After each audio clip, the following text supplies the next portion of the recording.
За бурхны үгийн сэдв хуваалцгаая. За Христийн ерөөлийн бэлхэл ийм сэдв байна. Би та нар дээр очихдаа Христийн ерөөл бэлхсаар очино гэдгээ мэднэ. Ром 15:29 Христэд итгэгч бүр сайн мэдээний ерөөлийн бэлхлаар амьдрахаар дуудагдсан. Ийм боломжтой Паулч мэдэж байсан бөгөөд тэр үүнийг сүнсний тусламжтайгаар тунхаглав. Энэ бол зөвхөн элч нарын олгосон онцгой эрх биш, харин Христ дотор байгаа хүнний бүрт боломжтой болсон юм.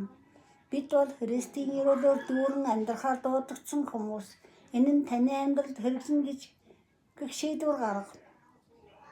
Та сайн мэдээний ерөөлийг бүрэн дүүрэн байдалд алхаж байгаагаа өдөр бүр хүлээн зөвшөөрч Есүсийн нэрээр тунхаглал. Энэ бол шинэ бүтээлийн амьдрал мөн. Энэ бол бүрэн давуу байдал бэлхэл хийгээд бэлхэн нэгүсдээр дүүрэн амьдрал юм.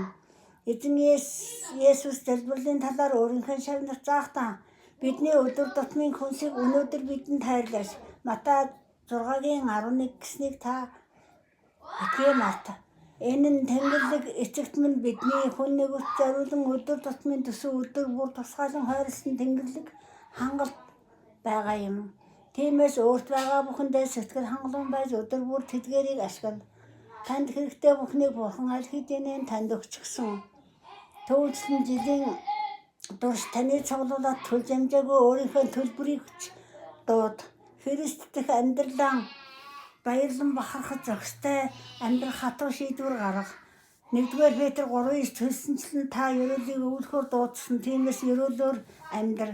Энэ бол бид Христийн хайраар бусдад өгч үйлчилж хүрдэг шалтгаануудын нэг юм. Жохон ийм шалтгааны улмаас бид хүмүүсийн амьдралыг аварч Бурхны хөвгүүдийн алдарт эрх чөлөөнд хүртэл сайжруулж аврахын тулд Бурхны үгийг мэдэгдэж буй бүх хил дээр түгээснээр тэд ч бас Христийн ерөөлийг бүрэн дүүрэн байдлын талаар мэдэж тэдгээрийг дотор алхаж чаддаг.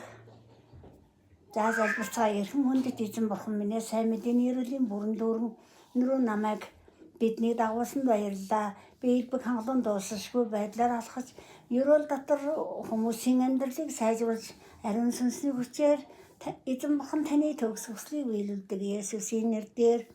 За судлах эшлэлүүд нь Ром 15:29 тавгийн гүнзгээрээ ороорой. Ефес 1:3 2-р Коринт 9:8 эшлэлүүд.